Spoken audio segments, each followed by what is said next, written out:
한국에서 배워올 게 뭐가 있다고 지금 한국을 간다는 거야? 여기 영국 BBC 방송국. 한국에 가서 영국 문제의 답을 찾겠다는 한 기자의 이야기에 모두 황당한 표정으로 쳐다보고 있습니다. 영국의 문제인데 왜 한국을 가야 하는지 열변을 토했던 이 기자는 한국에서 엄청난 일을 겪게 되었다고 하는데요. 대체 무슨 사연일까요? 오늘의 이야기 시작합니다. 안녕하세요. BBC 경제 담당 기자 에밀리입니다. 저는 3년 전 런던 정경대학을 졸업하고 BBC에 입사했습니다. 경제학을 전공하면서 늘 꿈꿔왔던 일이었죠. 하지만 요즘 들어 이 일이 점점 더 무거운 짐처럼 느껴졌고 괴로웠어요. 그래서 한국에 다녀오게 되었는데요. 오늘은 제가 한국에서 어떤 취재를 했는지 또 무엇을 보고 느꼈는지 전달해 보려고 합니다. 취직한 이후 매일 아침 출근길, 지하철에서 신문을 펼쳤을 때 좋은 이야기를 본 기억이 없습니다. 물가는 천정부지로 치솟고 파업은 끊이질 않고 젊은이들은 내 집 마련의 꿈을 포기한 지 오래죠. 한때 해가 지지 않는 나라로 불리던 영국의 모습은 온데간데 없고 대신 영국병이라는 말이 다시 회자되고 있습니다. 그러던 어느 날 편집장님이 저를 급하게 불렀습니다. 에밀리, 버밍엄에서 긴급 뉴스가 들어왔어. 시 정부가 파산을 선언했다더군. 순간 귀를 의심했습니다. 버밍엄이라니 영국 제2의 도시 아닌가요? 믿기 힘들겠지만 사실이야. 당장 현장으로 가서 취재해와. 기차에 올라타면서 마음이 무거워졌습니다. 학창시절 버밍엄에서 열린 경제 포럼에 참석했던 기억이 났습니다. 그때만 해도 활기 넘치고 희망찬 도시였는데 불과 몇 년 사이에 어쩌다 이렇게 된 걸까요? 차창 밖으로 스쳐 지나가는 풍경을 보며 생각에 잠겼습니다. 영국 경제의 현주소를 보여주는 상징적인 사건이 될 것 같았습니다. 이번 취재 내용은 엄청난 반향을 불러일으킬 것 같았죠. 그래서인가 두려움도 밀려왔습니다. 과연 내가 이 복잡한 상황을 제대로 전달할 수 있을까 싶었거든요. 버밍엄에 도착하자마자 충격적인 광경이 펼쳐졌습니다. 한적한 거리, 문 닫은 상점들, 시민들의 얼굴에 깃든 절망감. 활기찬 도시의 모습은 온데간데 없었습니다. 시청 앞에 모인 시위대의 목소리가 귓가에 울렸습니다. 일자리를 달라. 생활고를 해결하라. 시장가의 인터뷰는 더욱 충격적이었습니다. 버밍엄시의 부채가 10억 파운드에 달한다는 사실, 그리고 이를 해결할 뾰족한 방법이 없다는 절망적인 현실을 마주했습니다. 시장의 목소리에는 체념과 무력감이 가득했죠. 우리는 더 이상 시민들에게 필요한 기본적인 서비스조차 제공하기 어려운 상황입니다. 인터뷰를 마치고 나오는 길에 한 노인을 만났습니다. 그분의 이야기는 가슴을 더욱 아프게 했습니다. 난 평생 이 도시에서 살았네. 하지만 지금은 내가 아는 그 버밍엄이 아니야. 연금은 물가를 따라가지 못하고 병원에 가려면 몇 달을 기다려야 해. 이건 내가 젊은 날 뼈 빠지게 일하며 기대했던 그런 노후가 아니야. 취재를 마치고 런던으로 돌아오는 기차 안에서 오늘 본 모든 것들을 정리해보려 했습니다. 하지만 머릿속은 여전히 혼란스러웠습니다. 창밖으로 보이는 평화로운 풍경 속에 숨겨진 경제적 고통이 느껴지는 듯 했습니다. BBC 본사에 도착해 데스크에 앉자마자 버밍엄 취재 내용을 바탕으로 기사를 쓰기 시작했습니다. 하지만 키보드를 두드리면서도 이 기사가 과연 무엇을 바꿀 수 있을지 의문이 들었습니다. 영국의 경제 위기는 이미 너무 깊어져 있었고 해결책은 보이지 않았습니다. 뭔가 이 상황에 대해 답이 될 수 있는 기사를 내고 싶다라는 마음이 커졌습니다. 그래서 외국의 사례를 찾아보며 해답을 찾아보려고 했는데요. 그러던 중 우연히 한국의 경제 성장 사례를 접하게 되었습니다. 전쟁의 폐허에서 세계 10위권의 경제대국으로 성장한 한국의 이야기는 마치 동화 같았어요. 저는 곧바로 한국에 대해 더 자세히 알아보기 시작했습니다. 한국의 경제 성장률, 주요 산업, 교육 시스템 등을 공부하면서 점점 더 흥미로워졌습니다. 특히 제조업 분야에서의 성과가 놀라웠어요. 반도체, 자동차, 조선 등 주요 산업에서 세계적인 기업들을 보유하고 있다는 사실이 인상 깊었습니다. 한창 한국에 푹 빠져서 공부하던 어느 날 동료 기자 톰이 흥미로운 이야기를 꺼냈습니다. 에밀리, 완전 한국에 빠져있네. 예전에 채널5에서 방영한 한국 특집 프로그램도 봤어? 요새 너가 하도 한국해서 나도 좀 찾아보다가 봤는데 정말 대단하더라고. 톰의 말에 귀가 솔깃해졌습니다. 아니, 못 봤는데. 어떤 내용이었어? 알렉산더 암스트롱이 한국을 직접 방문해서 찍은 거야. 서울, 부산, 제주도를 돌아다니면서 한국의 문화와 경제에 대해 취재했어. 그런데 말이야, 암스트롱이 한국을 표현한 말이 정말 인상적이었어. 어떻게 표현했는데? 미친 듯이 강렬한 나라라고 했어. 그 말을 들으니 더 궁금해지더라고. 톰의 말을 듣고 나니 제가 공부하고 있던 내용들이 더욱 실감나게 다가왔습니다. 그날 저녁 퇴근 후 곧바로 채널5의 프로그램을 찾아 시청했어요. 화면 속 한국의 모습은 제가 책으로만 공부했던 것과는 또 달랐습니다. 서울의 화려한 야경, 최첨단 기술로 가득한 도시의 모습, 그리고 활기 넘치는 사람들까지 특히 경제 성장에 대한 부분이 더욱 생생하게 와닿았어요. 프로그램을 보면서 계속 떠오르는 생각이 있었습니다. 어떻게 이런 성장이 가능했을까? 우리 영국과는 무엇이 다른 걸까? 그리고 무엇보다 우리가 배울 점은 없을까? 다음날 출근길에 만난 동료들 사이에서도 한국 이야기가 화제였습니다. 특히 최근 반이민 폭력 시위를 취재하고 돌아온 제임스가 한숨을 쉬며 말을 꺼냈습니다. 에밀리, 어제 시위 현장 봤어? 정말 끔찍했어. 경찰과 시위대가 충돌하고 상점들은 문을 걸어 잠그고. 이게 우리 런던 거리라니 믿기지가 않더라고. 제임스의 말에 다른 동료들도 고개를 끄덕였습니다. 톰이 말을 이었습니다. 그러고 보니 얼마 전에 본 한국 특집 프로그램에서는 전혀 다른 모습을 보여줬는데 왜 우리는 한국처럼 안 될까? 한국은 치안이 정말 좋아서 여자들이 밤에 혼자 다녀도 안전하대. 정말? 우리나라 상황이랑 너무 다르네. 요즘 런던 거리가 얼마나 위험해졌는데. 난 그래서 밤에 야근을 할 땐 집에 갈 생각 안 해. 그냥 숙직실에서 자잖아. 사라가 씁쓸한 표정으로 말했습니다. 제임스가 고개를 절레절레 흔들며 덧붙였습니다. 맞아, 우리 지금 상황이랑 정반대인 것 같아. 어떻게 그렇게 할 수 있는 걸까? 저는 이 대화를 듣고 있다가 문득 알아본 내용들이 생각났습니다. 그러고 보니 한국은 경제 성장뿐만 아니라 사회 안전면에서도 놀라운 성과를 거뒀다고 하더라. 내가 최근에 조사해본 바로는 한국의 범죄율이 OECD 국가 중 최저 수준이래. 동료들이 호기심 어린 눈으로 저를 바라봤습니다. 저는 계속해서 말을 이어갔습니다. 게다가 한국은 CCTV 설치율이 세계 최고 수준이었어. 범죄 예방과 해결에 큰 도움이 된다고 하더라고. 우리나라도 참고해볼 만한 점이 많을 것 같아. 톰이 고개를 끄덕이며 말했습니다. 그러고 보니 한국도 이민자들이 있을 텐데 어떻게 이민자들과 공존하고 있을까? 우리나라처럼 이런 갈등이 있진 않을까? 난 이런 점도 궁금하네. 좋은 질문이야, 톰. 제가 대답했습니다. 내가 알아본 바로는 한국도 최근 몇 년 사이에 이민자 수가 크게 늘었대. 하지만 우리나라처럼 큰 갈등은 없다고 하네. 오히려 다문화 정책을 통해 이민자들의 정착을 돕고 있다고 하더라고.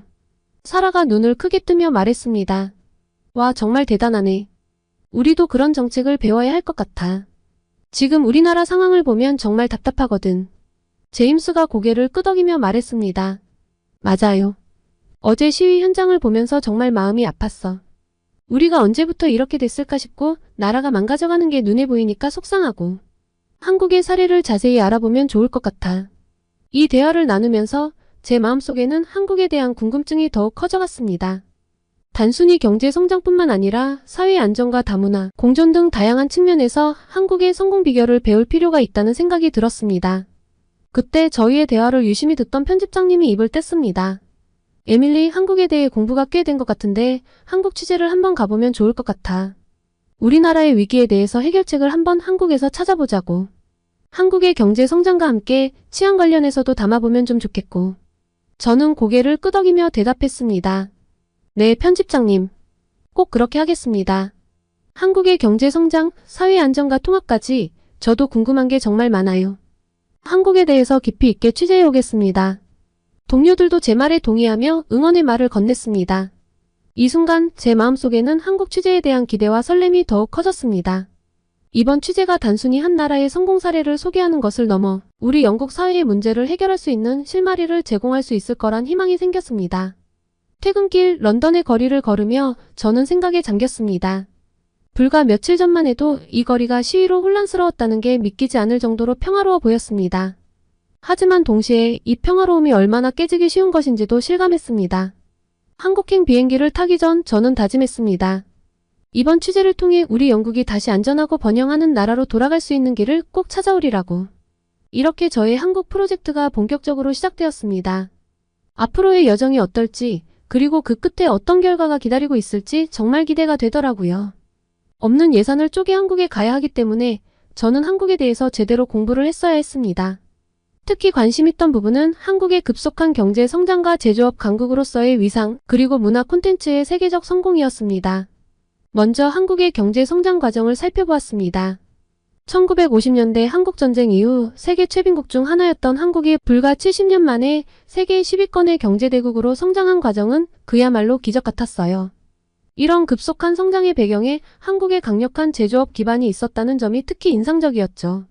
그리고 한국의 제조업이 GDP에서 차지하는 비중이 90%에 달한다는 사실에 놀랐어요. 우리 영국을 비롯한 많은 선진국들이 제조업 비중을 줄이고 서비스업 중심으로 산업 구조를 재편하고 있는 것과는 대조적이었거든요. 이런 강력한 제조업 기반이 한국 경제의 근간이 되고 있다고 생각했습니다. 그 중에서도 반도체와 조선 산업에서 한국이 세계적인 위치를 차지하고 있다는 점이 눈에 띄었어요. 특히 최근 뉴스를 통해 한국의 조선업계가 지난해 전 세계 선박 발주량의 37%를 수주했다는 소식을 접했는데 정말 대단하더라고요. 더욱이 고부가 가치 친환경 선박 분야에서는 수주 점유율 1위를 차지했다니 한국 제조업의 경쟁력을 실감할 수 있었죠. 한국에서 조선 사업과 관련해서는 꼭 취재해봐야겠네 라고 중얼거리며 취재 계획을 세웠습니다. 그리고 이 출장은 톰과 함께 가기로 해서 각자 조사한 자료를 공유하고 또 어떤 점에 중점을 두어 취재를 할지도 고민을 했는데요. 저도 톰도 모두 자료 조사를 하면서 여러 번 혀를 내둘렀습니다. 에밀리 이것 좀 봐. 톰이 모니터를 가리키며 말했습니다. BTS가 비영어권 가수 최초로 5년 연속 글로벌 아티스트 차트 톱10에 들었대. 저는 놀라워하며 대답했습니다. 와 정말? K-팝의 영향력이 이 정도일 줄이야. 단순한 아이돌 문화가 아니라 거대한 문화 산업이 된 거네. 톰이 고개를 끄덕이며 덧붙였습니다. 그리고 여기 봐. 한류 관련 산업의 수출이 최근 5년간 연평균 13.7% 증가했대. 이건 정말 대단한 성장이야. 그러게 저는 동의하며 말했습니다. 그리고 여기 보니까 한류가 최근 5년 동안 37조 원에 달하는 생산 효과와 16만 개의 일자리를 창출했대. 문화 콘텐츠가 이렇게 큰 경제적 파급 효과를 낼 수 있다니 놀랍지 않아? 저는 다른 자료를 찾아보며 말을 이었습니다. 그리고 한국 드라마들의 성공도 대단해. 오징어 게임 같은 작품들이 전 세계적으로 히트를 치면서 한국의 국가 이미지까지 높이고 있고 새로운 경제 성장의 활로를 찾아주고 있지. 우리도 이런 새로운 부가가치를 창출해내야 하는데 흐름을 완전 놓친 거야. 톰은 고개를 끄덕이며 다른 자료를 보여주었습니다. 맞아. 그리고 이것 봐. 한국이 AI 분야에서도 급부상하고 있어. 미국, 중국에 이어 세계 3위 AI 강국이래. 정말? 저는 흥미롭게 자료를 들여다보았습니다. 특히 AI 반도체 분야에서 세계적 수준이라고 하네. 한국이 이렇게 새로운 산업에서도 빠르게 성장하다니 대단해. 지금 보면 트렌드를 놓치지 않네. 한국인들이 이렇게 빠르게 발전할 동안 우리는 뭘 하고 있었던 걸까? 우리는 계속해서 자료를 찾아보며 한국의 다양한 산업 분야에 대해 토론했습니다. 제조업부터 문화산업, 첨단 기술까지 균형 잡힌 발전을 이루고 있는 한국의 모습에 감탄했죠. 톰, 저는 생각에 잠겨 말했습니다. 이런 한국의 사례가 우리 영국의 경제 문제를 해결하는 데 중요한 힌트가 될 수 있을 것 같아. 특히 경제 성장이 정체될 시점에 새로운 돌파구를 만들어낸 한국의 저력이 정말 부러워. 톰도 동의했습니다. 맞아. 특히 그들이 어떻게 새로운 산업을 육성하면서도 기존 제조업의 경쟁력을 유지했는지 자세히 알아볼 필요가 있겠어. 한국인들의 창의성, 저돌성, 실행력. 모든 게 대단해 보여. 우리는 서로를 바라보며 미소 지었습니다. 한국에서의 취재가 기대되면서도 동시에 큰 책임감을 느꼈죠. 무엇보다 한국을 취재하기로 한 건 정말 좋은 선택이었다는 생각이 들었습니다. 한국이 제조업과 문화산업 그리고 첨단기술 분야에서 이렇게 균형 잡힌 발전을 이루고 있다는 점은 조사 전엔 몰랐는데 정말 배울 점이 많다고 생각했거든요. 영국이 현재 겪고 있는 경제적 어려움을 극복하는 데 있어 중요한 시사점을 제공할 수 있을 것 같다는 강렬한 느낌이 왔죠. 한국행 비행기에 오르며 이번 취재가 단순히 한 나라의 성공 사례를 소개하는 것을 넘어 영국의 경제 재건을 위한 새로운 아이디어를 얻는 기회가 될 수 있기를, 그리고 무엇보다 한국의 역동적인 에너지를 직접 느끼고 싶다는 설렘으로 가득 차 있었습니다. 비행기가 서서히 고도를 높이며 한국을 향해 날아가는 동안 저는 옆자리에 톰에게 말을 걸었습니다. 톰, 이번 취재가 정말 기대돼. 우리 영국이 나아갈 새로운 방향을 찾을 수 있을 것 같지 않아? 톰은 고개를 끄덕이며 대답했습니다. 나도 그렇게 생각해, 에밀리. 한국의 성공 사례가 우리에게 많은 영감을 줄 수 있을 거야. 그래, 특히 그들의 빠른 경제 성장과 기술 혁신이 궁금해. 어떻게 그렇게 짧은 시간에 그런 변화를 이뤄낼 수 있었을까? 톰이 생각에 잠겼다가 말했습니다. 교육 시스템이나 기업 문화도 중요할 것 같아. 우리와는 많이 다르다고 들었거든. 맞아. 저는 동의했습니다. 그런데 그걸 어떻게 우리 현실에 적용할 수 있을지 그게 가장 큰 과제가 될 것 같아. 톰이 미소를 지으며 말했습니다. 그래서 우리가 가는 거잖아. 직접 보고 듣고 느껴보자고. 저는 톰의 말에 용기를 얻었습니다. 내 말이 맞아. 이번 여정이 우리 영국의 미래를 위한 중요한 첫걸음이 될 수 있을 거야. 우리는 서로를 바라보며 미소 지었습니다. 한국에서의 취재가 우리 영국에 어떤 변화를 가져올 수 있을지 그 가능성을 생각하니 가슴이 뛰었죠. 이렇게 서울에 도착한 첫날 밤 톰과 호텔 로비에서 일정을 상의하는데 배가 너무 고프더라고요. 늦은 밤에 도착한 탓에 먹은 게 기내식이 달아 그런지 많이 허전했습니다. 톰, 나 잠깐 밖에 나갔다 올게. 편의점에서 간단히 먹을 걸 좀 사오려고. 톰이 걱정스러운 표정을 지었습니다. 에밀리, 잠깐만. 아무리 안전하다지만 낯선 도시에서 밤늦게 돌아다니는 건 위험해. 괜찮아, 톰. 그리고 우리는 한국의 치안도 확인해 볼 의무가 있다고. 걱정되면 카메라 들고 따라와. 그렇게 우리는 소형 카메라를 들고 나왔습니다. 밖에 나간 순간 톰은 놀라서 카메라를 떨어뜨릴 뻔했어요. 영국에서 이 시간에 이렇게 카메라를 들고 다니면 강도들이 와서 린치를 하고 카메라를 빼앗아갈 것이 분명한데 약간의 긴장을 하고 나간 저희가 그냥 웃겨질 뿐이었거든요. 한국은 아주 밝고 사람들은 모두 여유 있었으며 밤 12시가 가까워오는 시간인데도 이상한 사람들은 존재하지 않았어요. 게다가 우리가 들고 있는 카메라에는 아무도 신경 쓰지 않았죠. 편의점에서 이것저것 간식거리를 사고 나오며 저희는 더 놀라운 광경을 목격했습니다. 사람들이 편의점 테이블에 먹던 음식과 핸드폰을 놓고 화장실에 다녀오는 거예요. 런던에선 상상도 못할 일입니다. 저렇게 나갔다 오면 아마 테이블 위가 1분도 걸리지 않아 싹 사라질 거예요. 먹다 남은 음식은 노숙자들이 들고 갈 거고 휴대폰은 옆자리 사람이 들고 가겠죠. 그런데 한국은 정말 아무렇지도 않았습니다. 혹시 무슨 일이 일어날지도 모르니 지켜보자 라며 기다렸던 저희가 우스워졌어요. 한국의 치안 관련해서는 여러 번 듣고 인터넷으로 보기도 했지만 직접 보았을 때의 문화 충격은 정말 엄청났죠. 다음날 아침 본격적인 취재가 시작되었습니다. 밤에도 이렇게 안전하다면 밝은 낮에는 거리길이 없다는 생각에 저희는 온전히 취재에만 집중할 수 있었습니다. 저희의 첫 취재는 카이스트 핀 반도체 연구센터였습니다. 최첨단 연구시설을 둘러보며 유해준 교수님께 질문을 던졌죠. 한국이 AI 반도체 분야에서 세계 3위라고 들었어요. 어떻게 이런 성과를 낼 수 있었나요?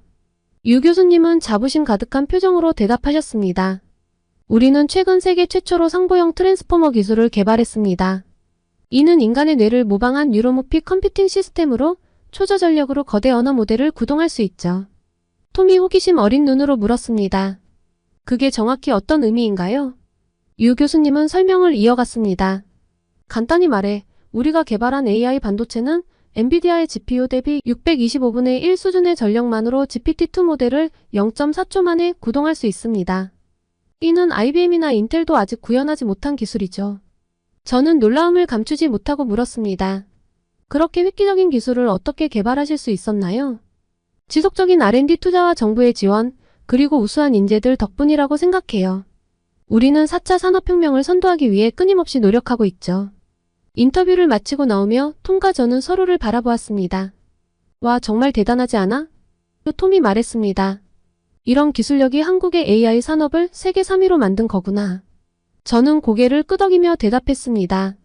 그래, 이런 혁신적인 기술들이 한국 경제의 새로운 성장 동력이 되고 있는 거야. 우리 영국도 배울 점이 정말 많아 보여. 한국 조선업체 방문에서는 더 놀라운 이야기를 들었습니다. 고부가 같이 친환경 선박 개발에 집중하고 계신데 앞으로의 계획은 어떻게 되나요? 제가 물었습니다. 조선소 연구소장이 자신감 넘치는 목소리로 대답했습니다. 우리는 단순히 선박을 만드는 게 아닙니다. 미래 해양 운송의 패러다임을 바꾸고 있어요. 2030년까지 완전 자율운항 선박 기술을 상용화할 계획입니다. 톰이 감탄했습니다. 에밀리, 이건 정말 혁명적인데? 우리나라도 이런 비전이 필요해. 맞아, 톰. 한국의 혁신 속도가 정말 놀라워. 우리가 배울 점이 많아. 저는 더 자세한 내용을 알고 싶어 추가 질문을 했습니다. 지난해 세계 선박 시장에서 한국의 점유율은 어떻게 되나요? 연구소장은 자부심 가득한 표정으로 답변했습니다. 지난해 우리나라 조선업계가 전 세계 선박 발주량의 37%를 수주했습니다. 2018년 이후 최대 실적이죠. 특히 LNG선 등 고부가가치 친환경 선박 분야에서는 세계 1위를 차지했습니다. 톰이 놀라워하며 물었습니다. 와, 대단하네요. 그렇다면 한국 조선업의 경쟁력은 어디에서 나오는 걸까요? 연구소장은 잠시 생각하더니 대답했습니다. 우리의 강점은 기술력과 효율성입니다. 예를 들어 옥포조선소는 세계 최대 규모의 드라이독과 130m 폭의 초대형 크레인을 갖추고 있어요. 이를 통해 초대형 선박을 효율적으로 건조할 수 있습니다. 저는 궁금증이 생겼습니다. 최근 미국 해군성 장관이 한국 조선소를 방문했다고 들었는데 어떤 평가를 받았나요? 연구소장의 얼굴에 뿌듯한 미소가 번졌습니다. 카를로스 델토롬이 해군성 장관이 우리 조선소를 방문하고 깊은 인상을 받았다고 합니다. 특히 우리의 디지털화 수준과 정확한 일정 관리 능력에 놀랐다고 하더군요. 이는 우리 조선업의 세계적 경쟁력을 다시 한번 입증하는 계기가 되었습니다. 톰이 고개를 끄덕이며 말했습니다. 정말 인상적이네요. 한국의 조선업이 이렇게 발전한 비결이 뭘까요? 연구소장은 잠시 생각에 잠기더니 대답했습니다. 끊임없는 혁신과 투자 그리고 숙련된 인력이 우리의 핵심 경쟁력입니다. 앞으로도 우리는 친환경 기술과 스마트십 개발에 주력할 계획입니다. 세계조선 시장의 선도 자리를 지키기 위해 계속해서 노력할 것입니다. 인터뷰를 마치고 나오면서 저와 톰은 한국 조선업의 밝은 미래에 대해 이야기를 나눴습니다.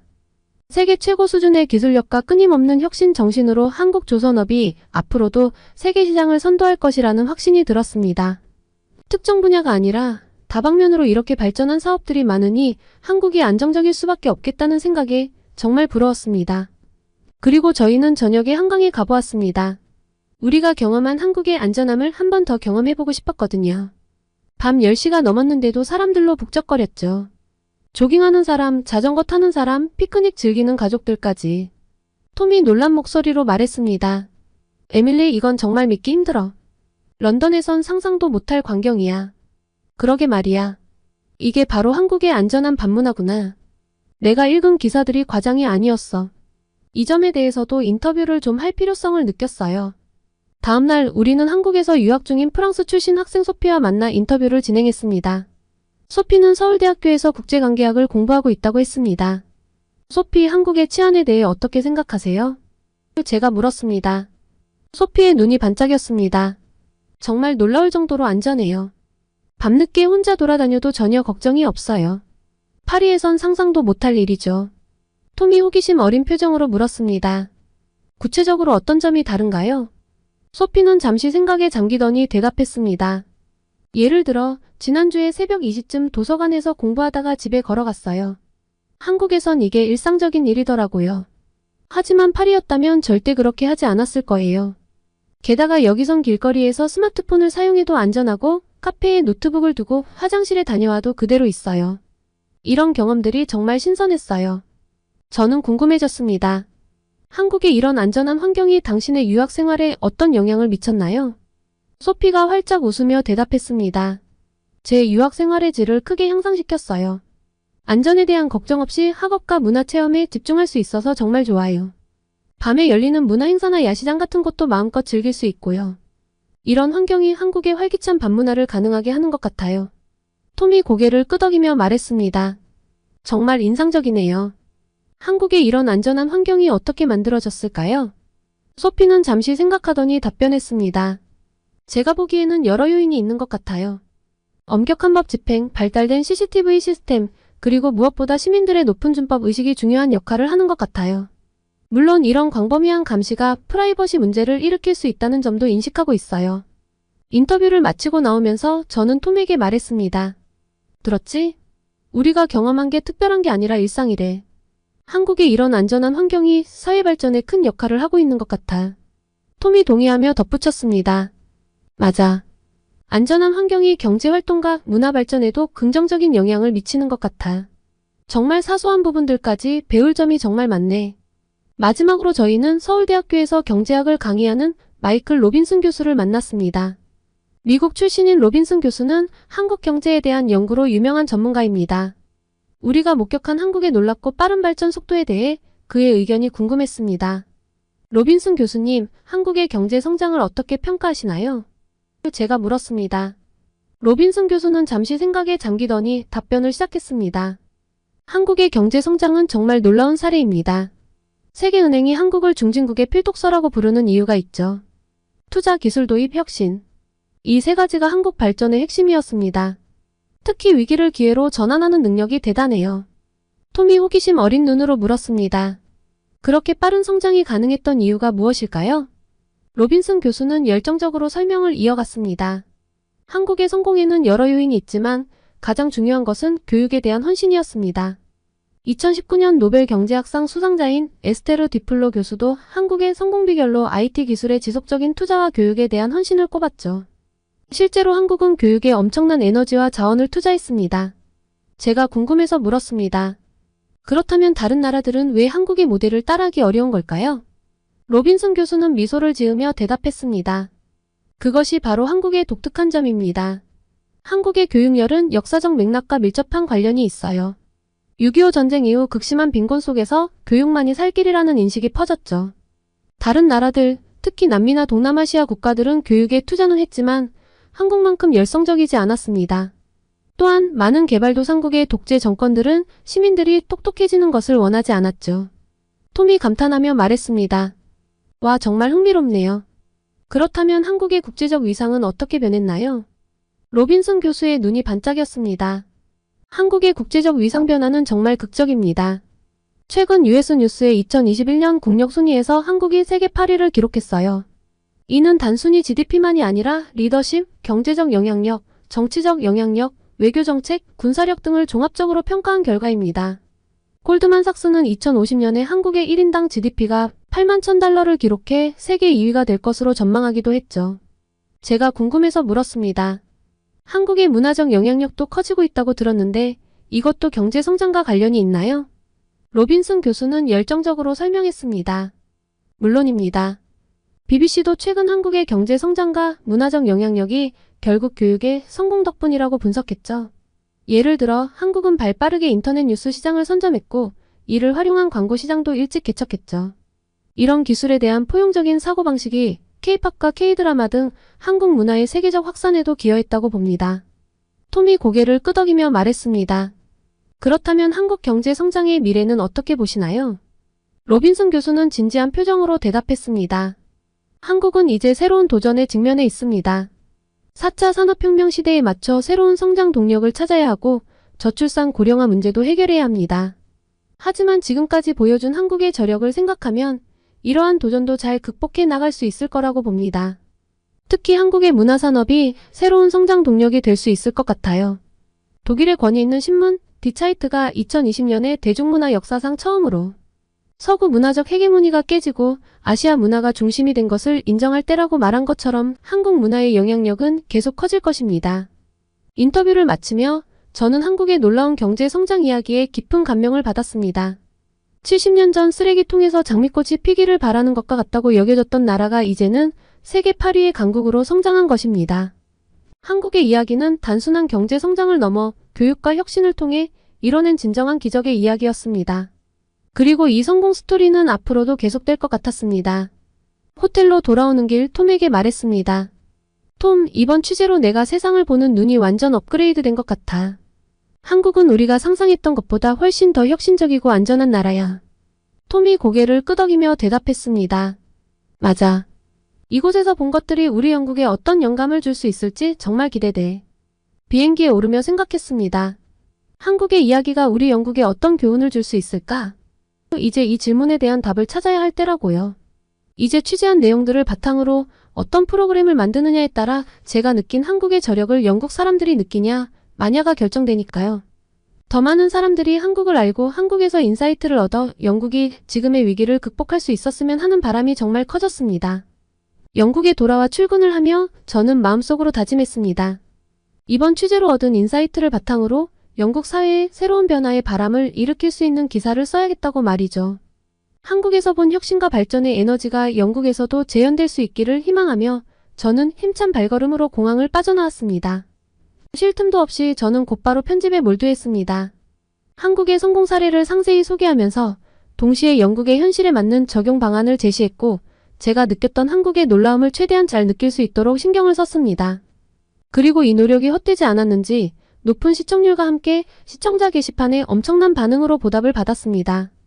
특히 최근 영국의 미래에 대해 비관적이었던 사람들이 다들 한국의 이야기를 들으며 우리도 한국처럼 노력하면 희망을 다시 찾을 수 있을 것 같아요 라고 하는 말에 저는 눈물이 날 것 같았습니다. 특히 감동적이었던 건 정부 관계자들도 좋은 코멘트들을 해준 것이죠. 이 보도를 통해 우리가 나아가야 할 방향을 발견했다는 총리의 발언이 뉴스에 보도되었을 때 저는 눈물이 날 것 같았습니다. 이 경험을 통해 저는 제 미래에 대해 진지하게 고민하게 됐습니다. 한국과 영국 두 나라 사이의 가교 역할을 하는 전문 저널리스트가 되고 싶다는 꿈이 생겼거든요. 그래서 한국어를 배우기 시작했고 한국 문화와 역사에 대해 더 깊이 공부하고 있습니다. 이렇게 폭발적인 방송 반응을 보며 서울에서의 마지막 날이 떠올랐어요. 한강에서 한국의 야경을 바라보며 한국의 에너지와 숨겨진 힘들을 영국에 전할 수 있다면 얼마나 좋을까라고 생각했었죠. 그리고 지금 그 꿈을 조금씩 이뤄가고 있다는 생각에 가슴이 벅차올랐어요. 앞으로도 저는 계속해서 한국과 영국 사이의 이해를 높이고 양국이 서로의 장점을 배우며 성장할 수 있는 좋은 컨텐츠를 만들기 위해 노력할 거예요. 쉽지 않겠지만 한국에서 취재를 하며 배운 끈기와 열정으로 꼭 해내고 말겠다고 다짐해봅니다. 이 긴 이야기를 들어주신 한국의 모든 분들도 제 행보를 기대해주시면 감사하겠습니다. 오늘은 영국 BBC 방송국의 여 기자가 영국이 겪고 있는 여러 문제의 해답을 찾기 위해 한국에 취재를 와서 한국에 대한 시각을 새롭게 가지게 된 사연을 전해드렸습니다. 오늘의 사연이 마음에 드셨다면 구독과 좋아요를 눌러주세요. 여러분의 구독과 좋아요는 계속해서 좋은 사연을 소개할 수 있는 힘이 됩니다. 이상 감동저장소였습니다.